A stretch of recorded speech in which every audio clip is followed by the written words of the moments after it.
നേരത്തേക്ക് പിന്നെ അട ഉണ്ടാക്കാൻ പോകുന്ന വൈകുന്നേരത്തെ ചായക്ക്. അതിന് ഞാൻ കുറച്ച് ഗോതമ്പ് മാവ് എടുത്തിട്ടുണ്ട്. പിന്നെ ബാക്കി തേങ്ങ ചിരവിയത്, 2 ചെറിയ പഴം മുറിച്ചെടുത്തത്, പിന്നെ ശർക്കരയും കൂടി ചേർത്തിട്ട് ഒരു ചെറിയ പലഹാരം ഉണ്ടാക്കാൻ പോകുന്നതാണ്. അട ഉണ്ടാക്കുന്നത് കേട്ടോ. അല്ല, വേറെ ഇലയുണ്ട്. അല്ല, ഇത് വാഴയിലയിൽ ഉണ്ടാക്കാമെന്ന് വെച്ചിട്ടേ നമ്മൾ വാഴയിലയിൽ ഉണ്ടാക്കുന്നത്.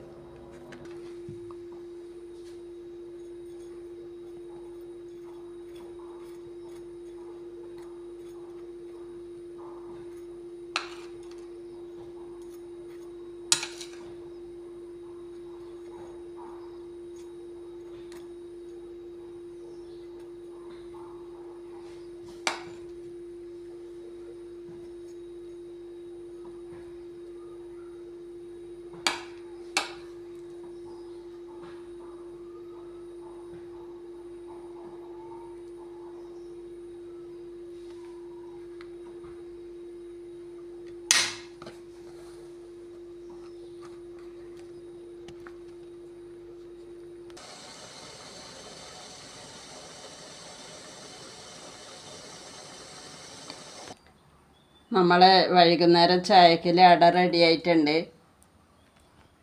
പിന്നെ പഴവും പിന്നെ ബാക്കിയിലേത് ശർക്കരയും തേങ്ങയും ചേർത്തിട്ടില്ല അട റെഡി ആയിട്ടുണ്ട്. അപ്പോൾ ഇതുപോലെ നിങ്ങൾക്ക് ഇഷ്ടമായെങ്കിൽ ഒന്ന് ലൈക്ക് ചെയ്യുക, ഷെയർ ചെയ്യുക.